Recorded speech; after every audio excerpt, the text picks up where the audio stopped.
Hello प्यारे बच्चों, welcome in 10 minute biology. तो आज हम लोग करेंगे बायोटेक्नोलॉजी प्रिंसिपल्स एंड प्रोसेस का रिवीजन। देखिए बेटा क्या होता है, general introduction about the biotechnology, ये हेडिंग है। इसमें देखिए क्या लिखा हुआ है, बायोटेक्नोलॉजी में be defined as the use of micro organism या एनिमल या प्लांट सेल और their component to generate product services useful to human being. ये एनसीईआरटी की लाइन है कि हमारी ज़रूरत के लिए जो हमें जिससे बेनिफिट हो उस चीज़ को बनाने के लिए किसी भी माइक्रो ऑर्गेनिज्म एनिमल या प्लांट का उपयोग किया जाए या उसके कंपोनेंट का उपयोग किया जाए, इसी को बोलते हैं biotechnology. Biotechnology does not mean the hunting and gathering of animal. इसका मतलब ये नहीं होता है हम किसी को हंट कर रहे हैं, गैदर कर रहे हैं, पकड़ रहे हैं plant for food.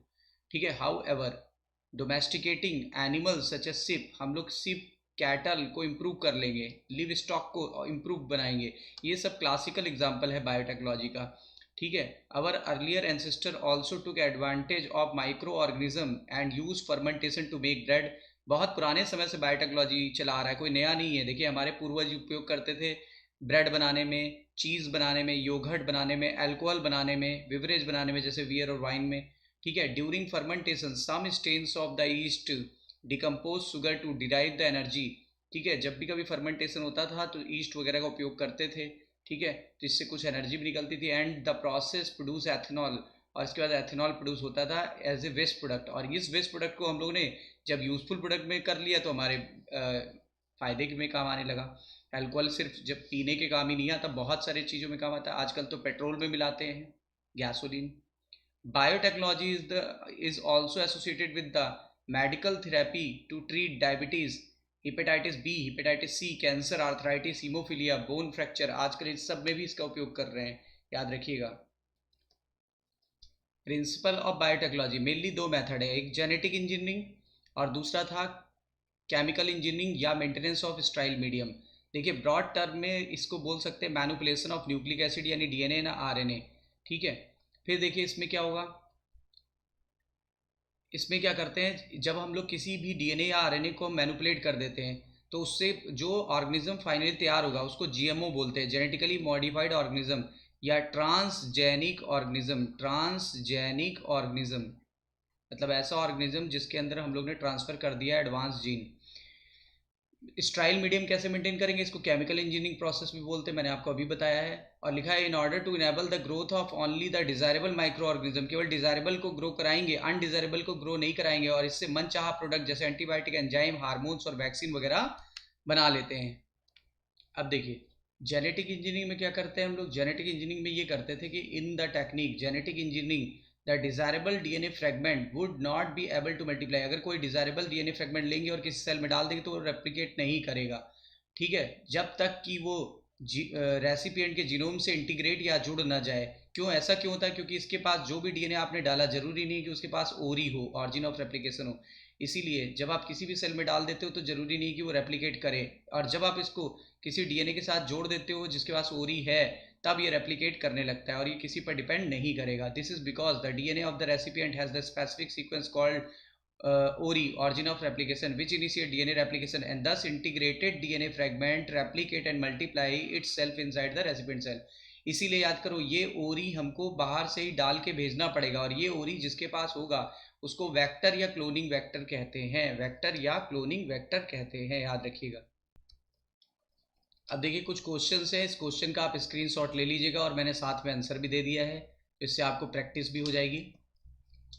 Useful tools कौन सा यूज़ करते हैं आरडीएनए टेक्नोलॉजी यानी रिकॉम्बिनेंट डीएनए टेक्नोलॉजी के लिए। सबसे पहले एक कैची का उपयोग करेंगे जिसको बोलते हैं आरई, रेस्ट्रिक्शन एंजाइम। दूसरा होता है अभी जो बताया क्लोनिंग वेक्टर, जिसके पास ओरी वगैरह होगा ताकि ये किसी हमारे डिजायर्ड डीएनए को किसी सेल में ले जा सके और मल्टीप्लाई करा सके। फिर कंपिटेंट सेल, भाई जिस सेल के अंदर डालना चाहोगे वो सेल भी तो आपको आपके पास होनी चाहिए। तो तीन चीज़ें आपके पास होनी चाहिए, restriction enzyme, cloning site, competent cell.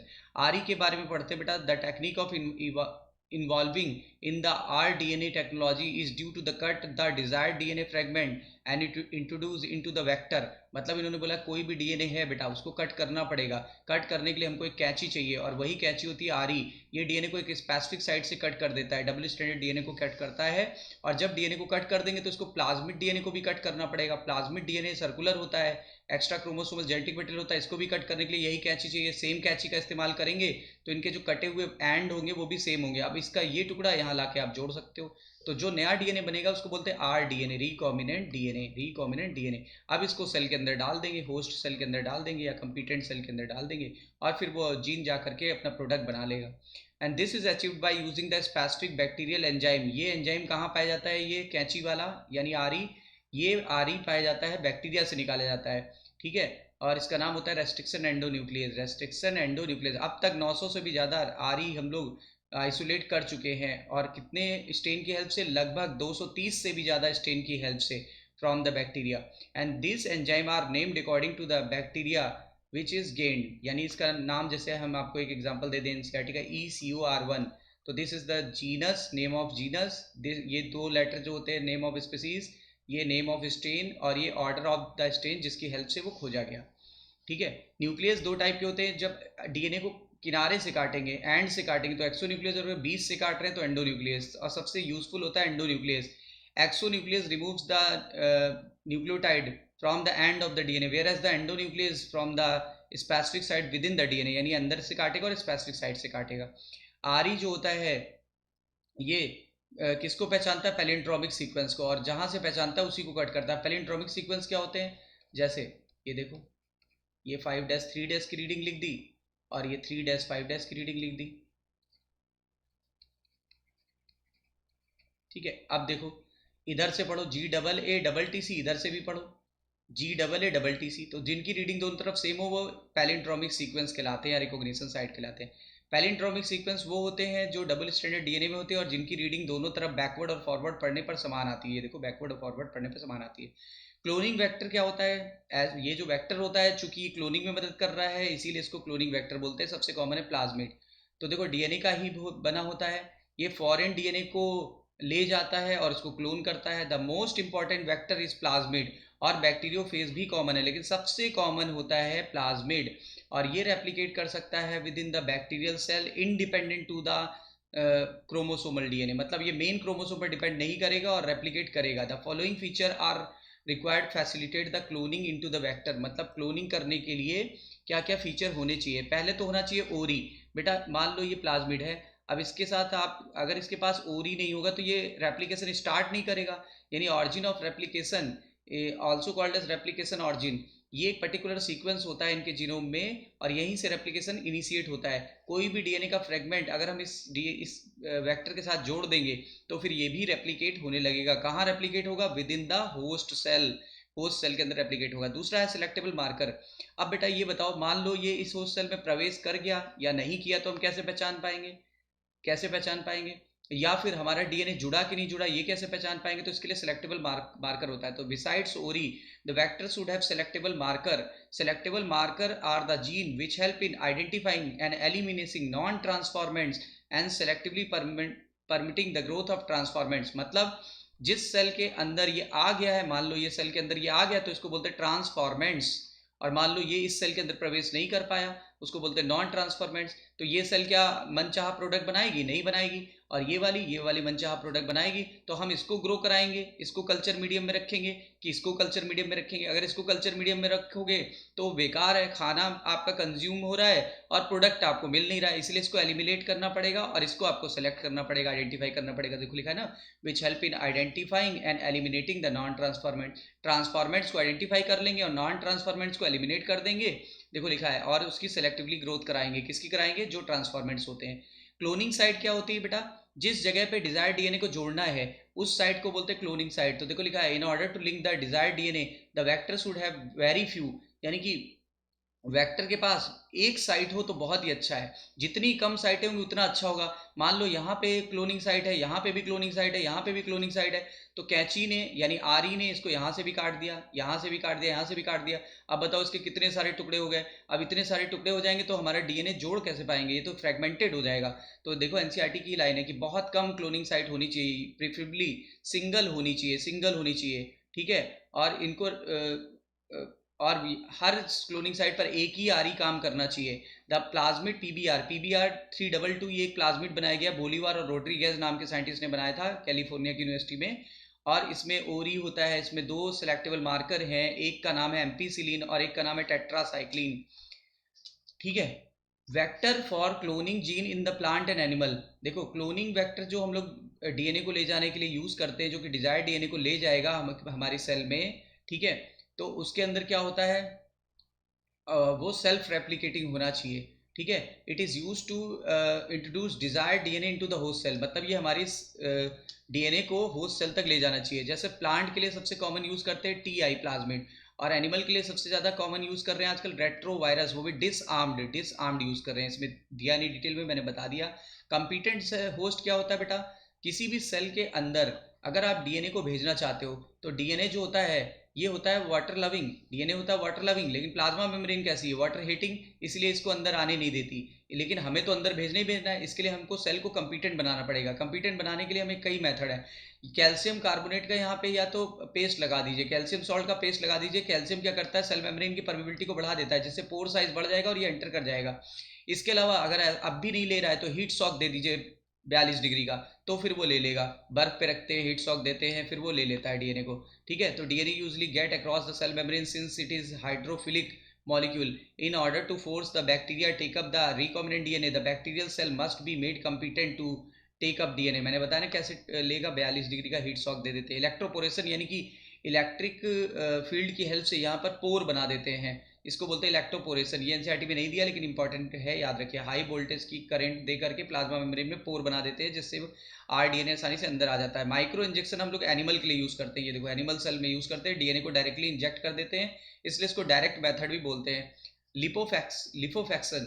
लिपोफैक्शन में क्या करेंगे, रिकॉम्बिनेंट डीएनए को कोट कर देते हैं लिपिड के ऊपर, और उसके बाद उसको प्लाज्मा मेम्ब्रेन खुद ही ले लेती। क्यों, लिपिड में सॉल्युबल है, आसानी से अंदर इनटेक कर लेगी सिंपल डिफ्यूजन द्वारा।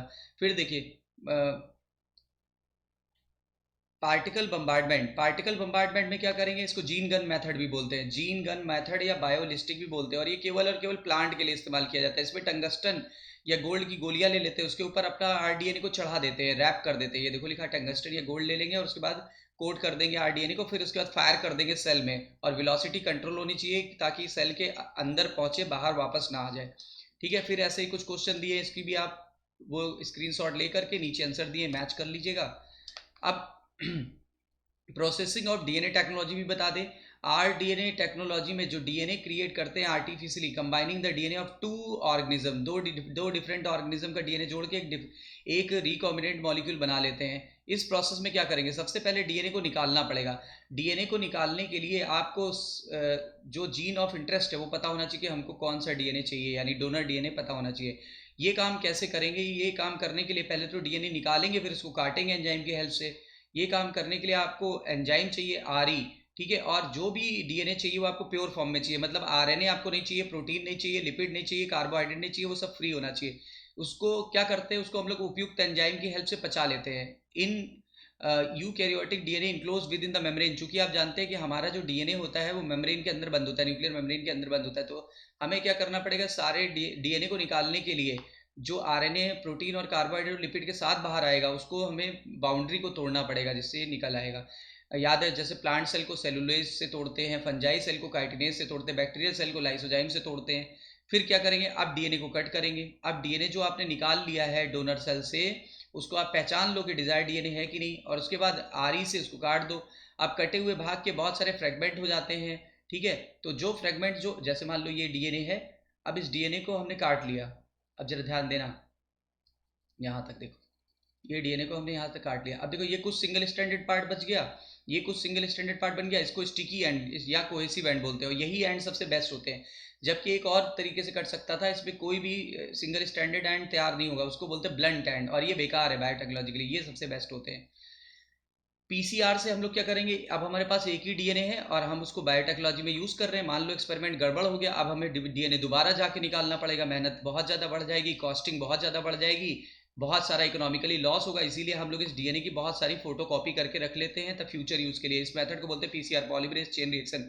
इसको कैरी मुलिस्टिक हो जाता है। ये 3 स्टेप में होता है, डीनेचुरेशन, एनिलिंग और एक्सटेंशन। और पीसीआर इसमें एंजाइम यूज करते हैं thermostable, that is Taq polymerase, PFU polymerase. ठीक है, याद रखिएगा ये सर। अब जो डीएनए आपने निकाल लिया डिजायर्ड वाला, उसको होस्ट सेल में डालना है। अब होस्ट सेल में डालने के लिए क्या करेंगे, अब होस्ट सेल में डाल देने की प्रोसेस को ट्रांसफॉर्मेशन बोलते हैं, क्योंकि जिसमें चला जाएगा ट्रांसफॉर्मेंट्स हो जाएगी, जिसमें नहीं जाएगा नॉन ट्रांसफॉर्मेंट जाएगी। Recipient self after making the competent to make receive, और कैसे डालते थे, वही कैल्शियम का पेस्ट लगा करके, माइक्रो इंजेक्शन, बम्बार्डमेंट, ये सारे। अब जब डीएनए अंदर चला जाएगा तो if recombinant DNA processing antibiotic resistance gene, जो डीएनए हमने डाला है अगर उसके अंदर एंटीबायोटिक रेजिस्टेंस जीन होगा तो वो उसके अंदर एंटीबायोटिक रेजिस्टेंस प्रॉपर्टी आ जाएगी। इससे हम पहचान जाएंगे कि किस सेल में चला गया, किस सेल में नहीं गया है। अब उसके बाद अब जब चला गया है तो प्रोडक्ट बनाएगा, यानी डीएनए से आरएनए, आरएनए से प्रोटीन बनेगी, यानी हमको डिजायरेबल प्रोटीन बन के मिलेगी। तो उस जीन का हमको जो प्रोडक्ट है वो मिल जाएगा और उसको हम लोग अलाउ कर लेंगे, ग्रो कराएंगे और ग्रो कराएंगे। जब हमको प्रोडक्ट मिल जाएगा तो उसकी स्ट्रिक्ट क्वालिटी कंट्रोल करेंगे, उस प्रोडक्ट को हम लोग सेपरेट और प्यूरिफाई करेंगे ताकि प्रोडक्ट बिल्कुल मार्केट में भेजने से पहले रेडी हो जाए। इसी को बोलते हैं डाउन स्ट्रीम प्रोसेसिंग, क्योंकि ये अंतिम स्टेप है। ठीक है, क्लियर बेटा? इस तरह से क्वेश्चन और भी दिए हैं, तो आई होप सो कि आपको 10 मिनट में ये सब कुछ क्लियर हो गया होगा। वीडियो बार बार देखते रहिए बेटा, इस समय बहुत अच्छे ये आपके लिए शॉर्ट वीडियोस है, इसके लिए बिल्कुल इग्नोर ना करिए, जब भी टाइम मिले देख लीजिए, क्योंकि ये हमेशा रहेगा इस पे यूट्यूब चैनल पे। ठीक है बेटा, फिर मिलते हैं, all the best, take care.